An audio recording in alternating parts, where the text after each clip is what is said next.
আসসালামু আলাইকুম, সবাইকে অটোমোবাইল পাঠশালার পক্ষ থেকে আমি নাফিস রহমান আবার স্বাগতম জানাচ্ছি। তো ইভি কারের যে সামগ্রিক পর্যালোচনা সেটাতে আমরা এখন যে পর্যায়ে আছি সেটা হচ্ছে চার্জিং ইনফ্রাস্ট্রাকচার, অর্থাৎ চার্জিং কতভাবে হতে পারে সে সম্পর্কে আমরা ধারাবাহিকভাবে জানতেছি। সো সেই পর্বের ক্রমানুসারে আজকে আমরা যেটা সম্পর্কে জানবো সেটা হচ্ছে swapping of EV battery. Swapping বিষয়টা কি? চেঞ্জ করা, বাংলায় বললে একদম সেটা হচ্ছে বদল করা। অর্থাৎ আমি একটা নতুন ব্যাটারিকে রিপ্লেস করব এটা পুরোনো ব্যাটারির জায়গায়। সিম্পল।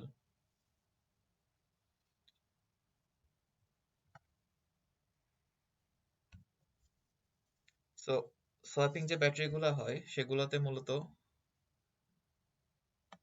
যে কাজটা করা হয় সেটা হচ্ছে যে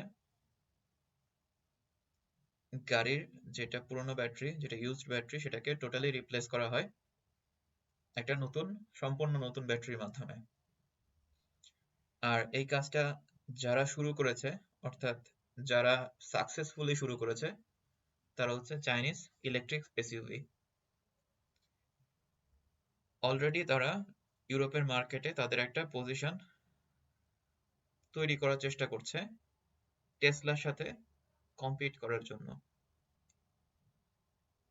এখন সোয়াপিং ব্যাটারিটা কেন তারা বেটার বলছে? এজন্যই বেটার বলছে কারণ সোয়াপিং ব্যাটারিতে টোটাল ব্যাটারিটা রিপ্লেস হয়, অর্থাৎ এখানে চার্জিং আর ডিসচার্জিং এর জন্য যে ইনফ্রাস্ট্রাকচার সেটা হয়তো কস্টলি, বাট চার্জিং টাইমটা এখানে অত্যন্ত কম। অর্থাৎ যেহেতু রিপ্লেস হচ্ছে, সো এই রিপ্লেসমেন্টের জন্য 4 থেকে 5 মিনিট সময় লাগে ম্যাক্সিমাম। যেখানে সমসাময়িক টেসলা গাড়িকে যদি আমরা চার্জ করতে যাই সেক্ষেত্রে আমাদের মিনিমাম 15 থেকে 20 মিনিট লেগে যাবে। সো তারা এজন্যই বলছে যে আমাদের টেকনোলজিটা বেটার দেন সুপার চার্জার্স, এটা তারা ক্লেম করছে। এখন টেসলা যেটা সবসময় ক্লেম করতে যাচ্ছে সেটা হচ্ছে যে নিও গাড়িগুলার যে সোয়াপিং চার্জিং স্টেশন গুলো আছে এটা শুধুমাত্র একভাবে চার্জ করা যায়। মূলত তারা এটাই ক্লেম করে তাদের মার্কেটটাকে ধরে রাখা ট্রাই করতেছে, বাট আলটিমেটলি নিওতে কিন্তু সব রকম ব্যবস্থাই দেয়া আছে। যেহেতু চাইনিজ, তো তারা এত সিম্পল চিন্তা করে নাই, তারা মোটামুটি সব রকমের চিন্তা ভাবনা করে তাদের মার্কেট প্লেস করেছে। সো আমরা নিওকে কিভাবে চার্জ করতে পারি সেটা হচ্ছে আমরা হোম চার্জার থেকে করতে পারি, ব্যাটারি সোয়াপ তো করতেই পারি যেটা অন রোড, পাশাপাশি মোবাইল চার্জিংও করতে পারি যেটা আমাকে 10 মিনিটে 100 কিলোমিটার রেঞ্জ দেয়, এবং সাথে সাথে যেটা আমাদের সুপার চার্জার, অর্থাৎ টেসলার দাবি অনুসারে সেই কাজটাও কিন্তু নিও করতে পারছে। সো এখানে কিন্তু একটা কম্প্যাক্ট সলিউশন দেওয়া হয়েছে 4 ধরনের ক্যাটাগরি চার্জারেরই। সো নিও শুধুমাত্র যে একটা বড় ইনফ্রাস্ট্রাকচার লাগবে, ব্যাটারি সোয়াপ করা লাগবে, ব্যাটারি অ্যাভেলেবিলিটি থাকা লাগবে, দেন সে সোয়াপ করতে পারবে, সো এই লিমিটেশন গুলা যেগুলো হাইলাইট করা হচ্ছে টেসলার থেকে সেটা আসলে ট্রু না। কারণ নিও কিন্তু সবগুলো মাধ্যমে চার্জ হতে হতে পারতেছে এবং করতে পারতেছে। এখন যদি আমরা প্রসেসটাকে দেখি, হাইলাইট করি, তাহলে দেখা যাবে যে কিভাবে ভেহিকেল আমার চার্জিং স্টেশনে আসছে, কিভাবে স্পেয়ার পার্টস চেক হচ্ছে, এবং সাথে সাথে কিভাবে ব্যাটারিটা সোয়াপ হচ্ছে সেই টোটাল প্রসেসটা। আমার ভেহিকেল এন্ট্রির পরে স্পেয়ার পার্টস চেক হচ্ছে, স্টকে স্পেয়ার পার্টস আছে কিনা, পাশাপাশি আমার স্পেয়ার ব্যাটারি আছে কিনা, অর্থাৎ নতুন ব্যাটারি আমার অ্যাভেলেবল আছে কিনা স্টকে। যদি থাকে তাহলে ব্যাটারি সোয়াপ হবে, আর যদি না থাকে তাহলে কি হবে? অনবোর্ড চার্জিং হবে, যেটা আমাদের টেসলা যে কাজটা করে। আর যদি সোয়াপ হয় দেন ব্যাটারিতে এক্সিট করে গেল। আর যে ব্যাটারিটা আমি রিপ্লেস করতেছি, অর্থাৎ যে ব্যাটারিটা আমার পুরনো ব্যাটারি, সেটা কি হচ্ছে? সেটা আবার রিচার্জ হচ্ছে। রিচার্জ হয়ে কোথায় যাচ্ছে? আবার সে স্টকে চলে যাচ্ছে। অর্থাৎ নিউ যখন একটা গাড়ি চলে আসবে তখন সে যাতে সেটাকে ফ্রিকুয়েন্টলি হ্যান্ডেল করতে পারে, অর্থাৎ নতুন ব্যাটারিটাকে পুরোনো ব্যাটারিকে রিপ্লেস করে নতুন ব্যাটারি সেখানে সেট করতে পারে। সো এই প্রসেসটা সাইক্লিক অর্ডারে চলতেছে।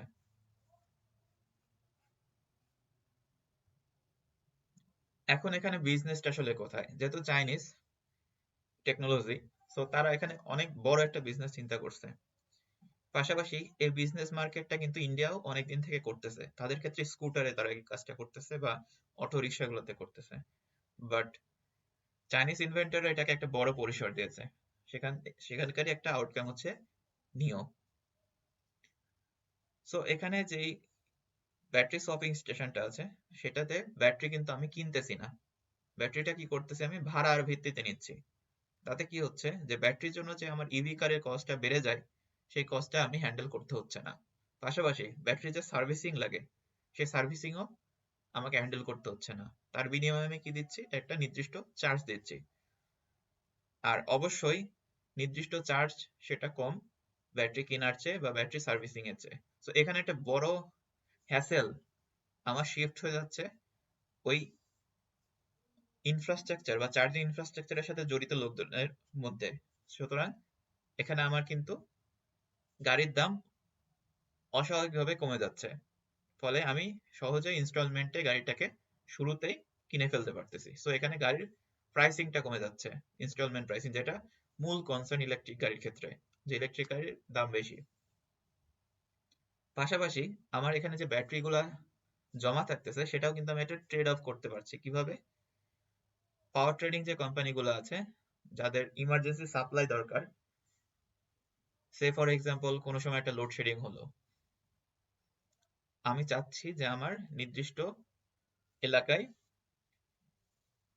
সাপোর্টটা দিতে আমার চার্জিং ইনফ্রাস্ট্রাকচার থেকে।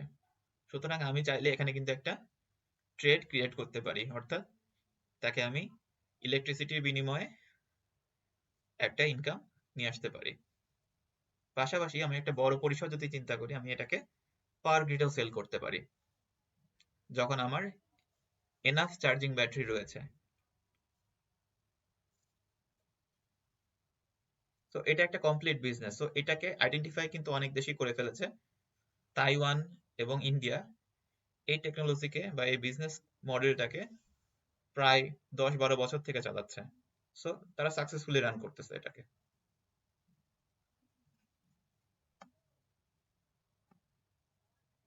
যেহেতু তাইওয়ানের বিষয়টা আসলো, তাহলে আমরা একটু তাইওয়ানের টেকনোলজিটা দেখে নিই। তাইওয়ান যেটা করতেছে সেটা হচ্ছে যে এরকম কিছু মডিউলার ব্যাটারি চার্জিং স্টেশন তারা রেখে দিয়েছে, যেটা টোটালি ডিজিটাল।